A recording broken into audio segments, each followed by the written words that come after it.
네, 올 한해 아마 이 주제처럼 수도권을 뜨겁게 달궜던 곳도 없을 겁니다. 바로 교통 얘기인데요.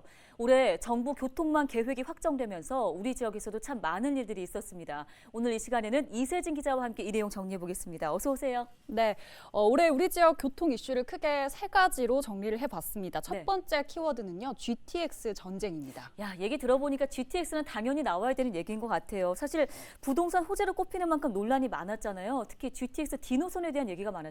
네, 그렇습니다. 지난 6월 정부 철도망 계획에 이른바 GTX D로 불리던 서부권 광역 급행철도가 포함됐습니다. 서부권 주민들의 수건이 풀리는 순간이었는데요. 그런데 짧은 노선이 문제였습니다.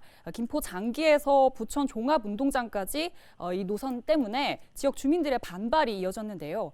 인천이나 김포, 부천 인근 지자체에서는 서울을 지나는 노선으로 수정을 해달라는 요구가 있었습니다. 정치 인사들은 물론 지역민들도 삭발과 단식 시위에 참여했지만 노선은 결국 바뀌지 않았습니다.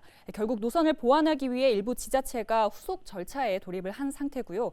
이 부분은 최근 김포시장이 밝힌 계획으로 한번 들어보시죠. 부천 종합운동장에서 환승 없이 직결로 서울 도심으로 여의도 용산으로 직결되는 부분들에 대한 부분을 국토부가 이미 사전 타당성에 대한 것들로 검토 들어갔고 김포시도 용역 등을 통해서 그와 관련된 부분들을 실질적으로 김포에 유리하게끔 만들어내는 것이 좀 중요합니다. 네, 알겠습니다. 자, 두 번째 키워드입니다. 네, 두 번째는 추가 검토 노선입니다. 네. 이번에도 철도 이야기인데요. 난항을 겪었던 서울 지하철 5호선 김포 검단 연장안이 정부 계획에 추가 검토 사업으로 올랐습니다. 당시 지자체 협의라는 조건이 붙었는데요. 당장 실마리를 푸는 건 쉽지 않아 보입니다. 키를 쥐고 있는 서울시가 자체 용역을 통해서 5호선 연장과 신정 방화 통합 차량기지 그리고 인근에 있는 건설 폐기물 처리장 이전 방안까지 검토를 했는데 경제적 타당성은 확보를 하지 못했습니다.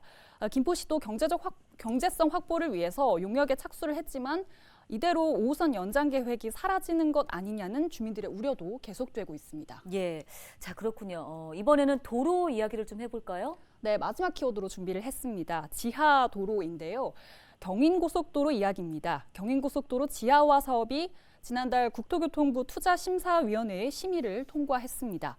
신월 IC부터 남청라 IC까지 19.3km 구간인데요.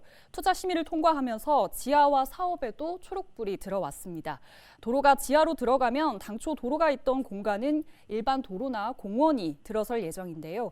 상부 공간 활용 방안은 대선 후보들의 공약과도 맞물리면서 지하화 사업에 대한 기대는 더 커지고 있습니다. 네, 아직까지 풀리지 않은 과제가 많이 남아있는 분야잖아요. 내년에도 관련 소식 계속 취재해 주시기 바랍니다.